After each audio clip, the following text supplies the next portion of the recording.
اعوذ باللہ من الشیطان الرجیم بسم اللہ الرحمن الرحیم الصلاۃ والسلام علیک یا سیدی یا رسول اللہ وعلی آلک و اصحابک یا سیدی یا نبی اللہ۔ اللہ پاک کے فضل و کرم کے ساتھ آج 14 رمضان المبارک کے درس قرآن و حدیث کے ساتھ آپ کی خدمت میں حاضر ہیں، اور آج ماشاءاللہ 15ویں رات کا آغاز ہو چکا ہے، اور 15 رمضان المبارک کو میرے آقا علیہ السلام کے پیارے نواسے مولا کائنات مولا علی علیہ السلام کے پیارے صاحبزادے سیدہ کائنات سیدہ فاطمہ الزہرا سلام اللہ علیہ کے پیارے شہزادے امام علی مقام امام حسین علیہ السلام کے برادر اکبر امام علی مقام حضرت سیدنا امام حسن مجتبیٰ علیہ السلام، آپ کا یوم میلاد ہے، اور بہت بہت تمام اہل اسلام کو مبارک ہو۔ اللہ کریم اہل بیت کی محبت اور مودت ہمیں عطا فرمائے۔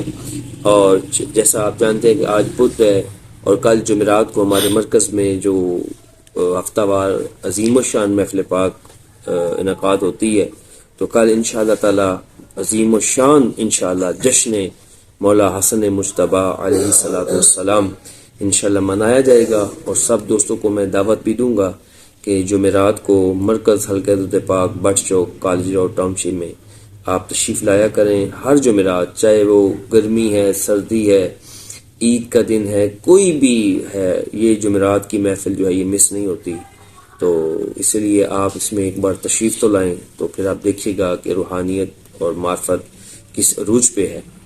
تو کل انشاءاللہ تعالی بہت بڑا جشن ہے مولا حسن پاک علیہ السلام کا، تو تمام دوست اب آپ اس میں لازمی شرکت کیجیے گا۔ اور آج کی بھی اس پوری تقریب کا جو نذرانہ ہے یہ حضرت سیدنا مولا حسن مجتبیٰ علیہ السلام کی بارگاہ میں پیش ہوگا، تو اللہ پاک ہمیں آپ کے فیضان سے فیض یاب فرمائے، آمین ثم آمین۔ اعوذ باللہ من الشیطان الرجیم بسم اللہ الرحمن الرحیم وَإِذِ اسْتَسْقَىٰ مُوسَىٰ لِقَوْمِهِ فَقُلْنَا اضْرِب بِّعَصَاكَ الْحَجَرَ فَانْفَجَرَتْ مِنْهُ اثْنَتَا عَشْرَةَ عَيْنًا قَدْ عَلِمَ كُلُّ أُنَاسٍ مَّشْرَبَهُمْ كُلُوا وَاشْرَبُوا مِن رِّزْقِ اللَّهِ وَلَا تَعْثَوْا فِي الْأَرْضِ مُفْسِدِينَ۔ اور وہ وقت بھی یاد کرو جب موسیٰ علیہ السلام نے اپنی قوم کے لیے پانی مانگا، تو ہم نے فرمایا اپنا عصا اس پتھر پر مارو، پھر اس پتھر سے 12 چشمے پھوٹ پڑے۔ واقعتاً ہر گروہ نے یعنی ہر قبیلے نے اپنا اپنا گھاٹ پہچان لیا، اور ہم نے فرمایا اللہ کے عطا کردہ رزق میں سے کھاؤ اور پیو، لیکن زمین میں فساد انگیزی نہ کرتے پھرو۔ حضرت موسیٰ علیہ السلام کا یہ معجزہ ہے کہ آپ سرکار نے اپنا عصا مبارک پتھر پہ مارا تو پتھر سے 12 چشمے جو ہے وہ جاری ہو گئے۔ یہ آپ کا معجزہ قرآن کریم میں بھی ذکر آیا ہے۔ دوستوں، حضرت سیدنا اسماعیل علیہ السلام آپ نے اپنی ایڑی مبارک رگڑی زمین پر، جہاں سے پانی کا چشمہ پھوٹا جسے آب زمزم کہا جاتا ہے، جو آج تک اور قیامت تک جاری رہے گا۔ زمین سے جناب اسماعیل علیہ السلام نے زمین پہ ایڑی رگڑی، زمین سے پانی نکلا کرتا ہے۔ معجزہ ہے، اللہ کے نبی ہیں، معجزہ ہے۔ جناب موسیٰ علیہ السلام کا یہ معجزہ ہے کہ پتھر پر عصا مبارک مارا، چشمے جاری ہو گئے، پتھروں سے بھی پانی نکلا کرتا ہے۔ قربان جائیں ہم امام الانبیاء پر، تاجدار کائنات پر، محبوب کبریا پر، کہ آپ سرکار نے حدیبیہ کے مقام پر جب پانی ختم ہو جاتا ہے، 1400-1500 صحابہ کرام کا لشکر آپ کے ساتھ ہوتا ہے۔ صحابہ نے عرض کی یا رسول اللہ صلی اللہ علیہ وآلہ وسلم پانی ختم ہو گیا۔ آقا علیہ السلام نے فرمایا کہ کسی مشک کو نچوڑ کر اس میں سے تھوڑا سا پانی لے کے آؤ۔ صحابہ کرام اپنی مشکیں نچوڑ کر اس میں سے ایک پیالہ پانی کا لے کر حضور کی بارگاہ میں حاضر ہوتے ہیں۔ اب 1400-1500 صحابہ کرام ہیں، ساتھ ان کی سواریاں ہیں، اونٹ گھوڑے ہیں، اور جب وہ ایک پیالہ پانی کا حضور کی بارگاہ میں لائے تو آقا علیہ السلام نے اپنی انگلیاں مبارک اس پیالے میں رکھ دیں، اور حضور علیہ السلام کی انگلیوں سے چشمے جاری ہو گئے۔ سبحان اللہ۔ 1400-1500 صحابہ کرام نے بھی سیر ہو کے پانی پیا۔ حضور علیہ السلام نے فرمایا صحابہ اپنی سواریوں کو بھی پانی پلاؤ۔ صحابہ نے اپنی سواریوں کو بھی پانی پلایا۔ حضور نے فرمایا اپنی اپنی مشقیں بھی بھر لو۔ سب صحابہ کرام جن کے پاس جتنی مشقیں تھی ساری مشقیں بھی پانی سے بال لی، لیکن وہ پیالہ پانی کا اسی طرح رہا۔ یہ میرے سرکار کا معجزہ ہے کہ آپ کی انگلی مبارک سے چشمے جاری ہو گئے۔ اور حضرت سیدنا ابو بکر صدیق رضی اللہ تعالی عنہ آپ سے پوچھا کہ ایک پیالہ پانی کا 1400-1500 صحابہ کرام میں کیسا پورے آیا، تو وہ پانی کیسے بڑھا؟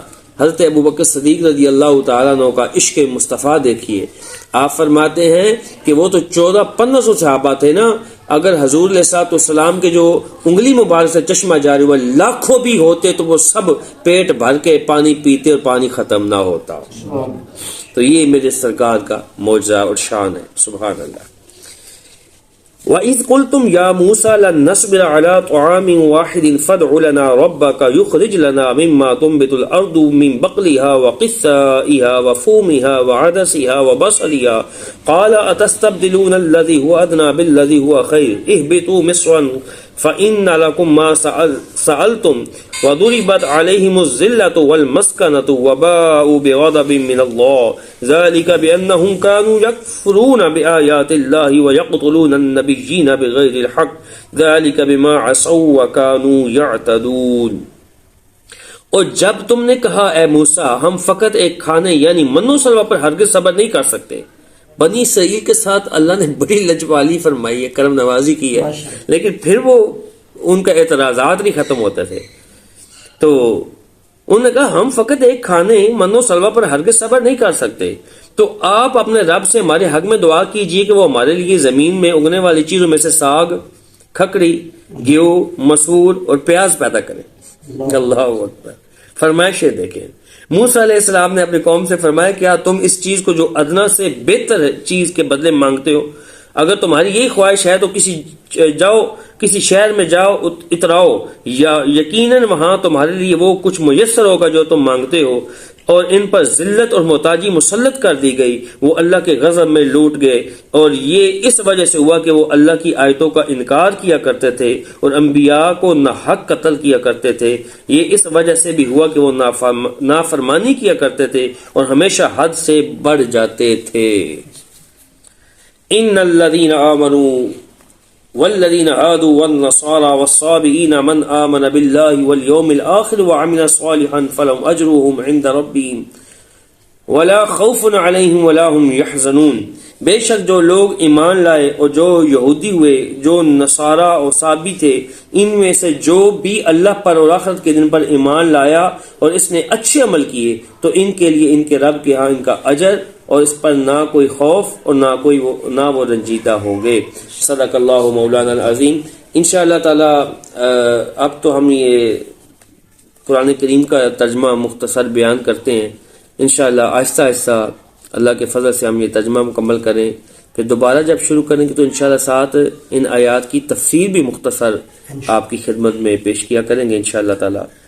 اللہ تعالی ہمیں عمل کی بھی توفیق عطا فرمائے۔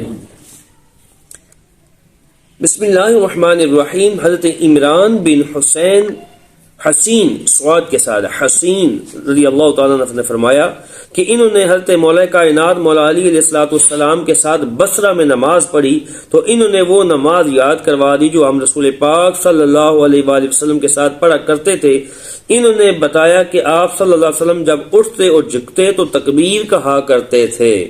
یہ آج کا جو باب ہے یہ رفع یدین کے بارے میں، کہ وہ احادیث مبارکہ کہ جن سے ثابت ہو کہ آقا علیہ الصلوۃ والسلام نے رفع یدین نہیں کیا۔ رفع یدین کیا کچھ عرصے کے لیے کیا، لیکن جب حضور علیہ الصلوۃ والسلام نے نہیں کیا تو وہ روایات جو ہم احناف جو ہیں رفع یدین کے بغیر نماز پڑھتے ہیں، تو یہ آج کا یہ باب حدیث پاکہ اس لیے۔